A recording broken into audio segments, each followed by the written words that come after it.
I mean, that's a thick boy, like, don't get me wrong, but, you know, whatever. It's a Mechlord. What do you want from me? And I'm so tired of pulling these Mechlord cards. Boom! What is it? Okay, you know, like, the only reason I'm doing this, I don't like this box. So another batch of 10 cards, and this one sucked, dude. Like, I mean, I don't even care what it does. It's trash. It's fucking trash.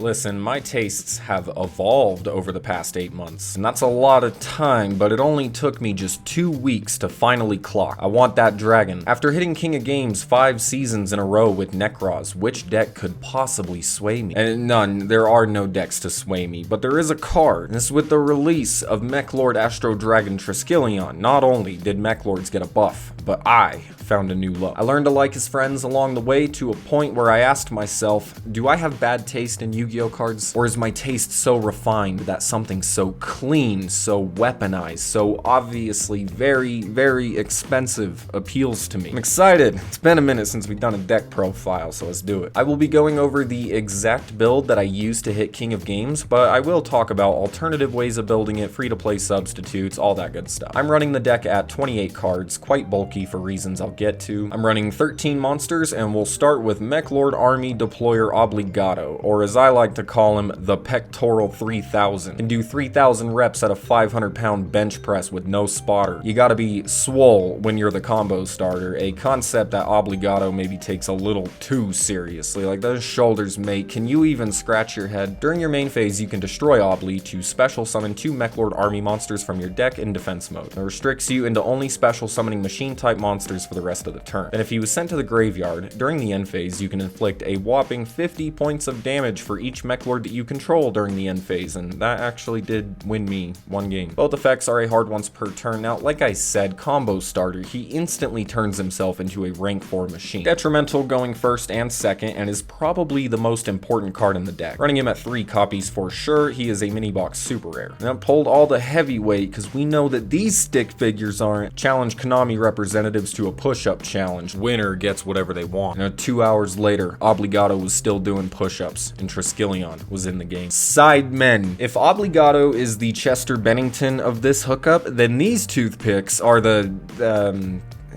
those weird Linkin Park fans from the late 2000s. And so, like, they all gain attack per Mechlord that you control. Wisel and Granel get 100 per, and Skeel gets 200. Granel halves an opponent's monster attack until the end phase on his normal summon that you'll rarely perform. Wisel can let a Mechlord inflict piercing battle damage. Now, that effect actually does come up a lot and makes Wisel by far the best of the 3. Skeel floats into another Mechlord army monster, which is a good effect, but you won't find yourself using it a lot. I'm running 2 Granel and Skeel and 3 Wisel. They are all rares in the same box as Obli. Mechlord Emperor Wisel, not to be confused with its little brother that clearly doesn't know what creatine is. Now listen, this was the boss monster before Big Robo Dragon, and he's still very solid. Easy to summon. When a face-up monster you control is destroyed by card effect, you can special summon Wisel from the hand. It is the only way that he can be summoned. It prevents other monsters from attacking while it's on the field, and that's something to keep in mind, but also on your turn, it can equip an opponent's synchro monster to himself, and also during either player's turn, he can negate 1 spell activation. And that effect is so damn good, and makes Wisel the boss monster that he was, and still kinda is. A timed right negate of an opponent's spell card can win the game. A Basil Rose against Rose Dragon, or a Miracle Fusion against Heroes, what have you. And even its effect to steal a synchro monster came up for me a few times. Now, of course, that won't be useful in every duel, but it is a nice little toolbox option to have in the deck. So, of course, Wisel can summon himself when Obli blows himself up. Now, you don't always want to be doing that, and I'll explain why, but alongside the rest of the archetype and the card being searchable makes running Wisel at 1 an excellent and effective toolbox option. It's a super rare and King of Vermilion that also has the army cards. We're here. Mechlord Astro Dragon Triskelion. A funny little piece of trivia, a Triskelion is a 3-spiral symbol first drawn in 382 BC. So,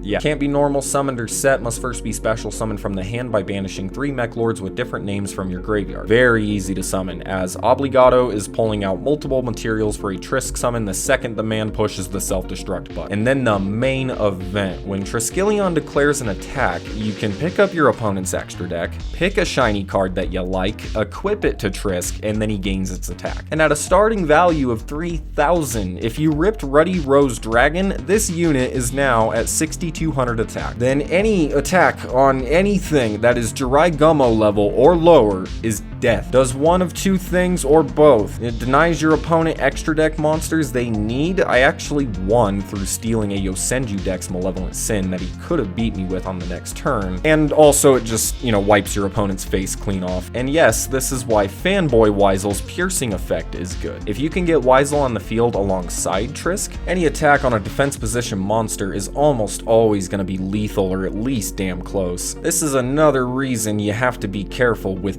Big Wisel. You never want these two on the field at the same time, because Big Wisel will just prevent Trisk from attacking, and then he's just a worse Blue Eyes White Dragon on the field. Don't hold your Trisk back. It needs to eat souls and happiness and tear things apart. Accommodate your pet. Moving on to spells, Mechlord Assembly, baby. When it's activated, you can add any Mechlord monster from your deck to your hand. That effect is amazing, and every archetype wants an effect like that. With this card, you can immediately search Obligato if you don't have him, and you're going to want him every time. This effect boosts consistency a ton and boosts it even more that you'll see when we go over the skill. And it's another one of the reasons we get away with 28 cards, but certainly not the only one. Then it has two effects on the field, both have a hard once per turn. You can discard a card to target and destroy a monster you control. Then if a face-up Mechlord is destroyed by battle or card effect while assembly is on the field, you can destroy a different face-up spell or trap. All three are good effects. The activation effect is certainly the best, but the card popping is another way to bring out Wisel. The spell and trap effect is niche, but has come up for me against things like Dimensional Fissure that otherwise would rip materials away from Triskelion's summon. And it's right next to Obligato for MVP, but mostly because it can search the Pectoral 3000. If you can do that, that makes you a Hall of Famer already by having this unit on speed dial. Boon of the Mechlord Emperor, otherwise known as Pot of Greed. When the only monsters on the field are two face-up Mechlord monsters, you can draw two cards. This is an immediate follow-up to Obligato's effect, since he conveniently sets up this unique board state to where a card like this that is normally trash is excellent. Also because it can be searched by the skill. But going first, this builds you so much advantage, cycling through all of your effects, you're thinning your deck plenty. It's yet another reason we can run 28 cards. Running it one copy, since it is searchable, and you'll likely only get the effect off once, and it's normally going to be if you go first, because if your opponent controls any monsters that aren't Mechlords, then the card is just completely dead in the water. By itself, this card is pretty terrible, but it has so many things going for it and creates so much advantage for Mechlord that not only allows them to run effective staples, but actually encourages them to. And with that being said, the rest of the deck is staples. I can't remember the last time a monster got along with Forbidden Lance like Triskelion does. Making this already well-established game-ending Giga unit immune to spells and traps is crazy for reasons I don't even think I need to explain. No Drowning Mirror Force, you can't Tretch my man, you can't cut him, shit, you can't even read to him. Book of Moon is quintessential disruption, battle protection, screw you, Photon Lord,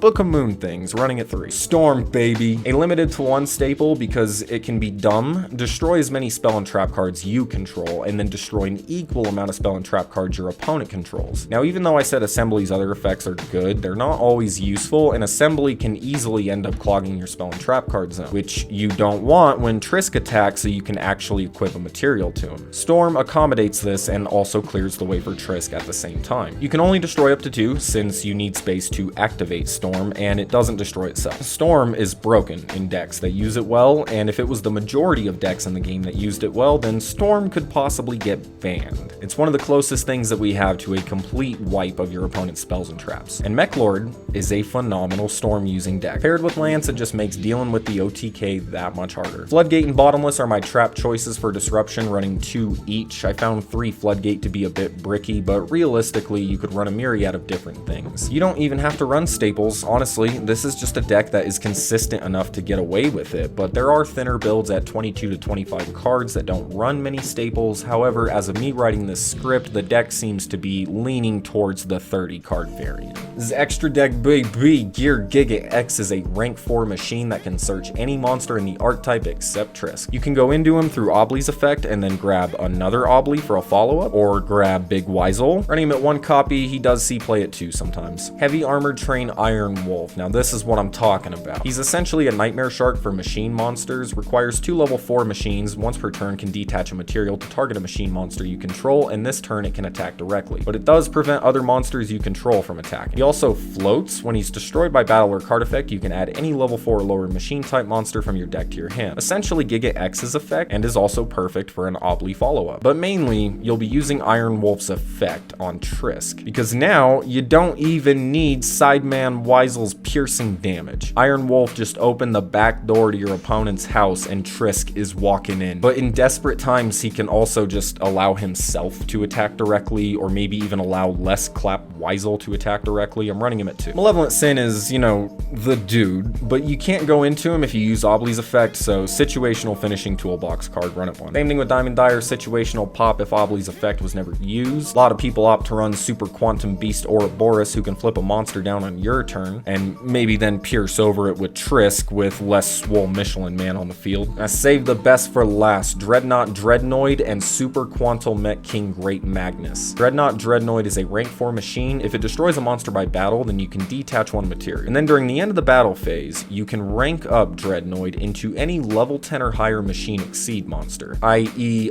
Great Magnus baby, who will then have 2 materials, Dreadnoid and his unused material, which means that during either player's turn, Great Magnus can shuffle 1 card on the field back into the deck. Is one of the strongest effects going. He doesn't have his immunity to everything or all the other perks of bringing out Magnus properly, but a 3600 attack body that has a game-ending effect that you can conveniently set up before your opponent's turn is amazing. This may sound niche and situational, but you'll find yourself doing it more than you think. It's a very strong play, and Mechlord is a debatably better Great Magnus user than Magnus's own deck, no disrespect. Running both of them at 1 copy. Now the skill, Mechlord Refinement. The skill's effect changes depending on if it's the first or second time that you use it. The first time you can discard any Mechlord monster to add a Mechlord spell or trap from your deck to your hand, and the second time you can add any Mechlord card. So of course, if you went first and didn't open Obli or Assembly, but let's say you opened Brunel, you can pitch him to search Assembly and then search Obli and go from there. Or better yet, you already have Assembly, so you search Boon of the Mechlord Emperor, search Obli with Assembly, use his effect, and then you have the board state for Boon to draw 2 cards. Do that, and then Exceed Summon, set your back row, and call it a day. Then you can search Triskelion for a follow-up. This is the biggest reason we can run 28 cards. The skill is pulling all the heavyweight. But, you know, it's kind of the standard now, so whatever I go. The consistency it supplies for your Obli turn 1 play and your Trisk turn 2 is insane. Makes the deck fast and aggressive and a sheer force in a meta with a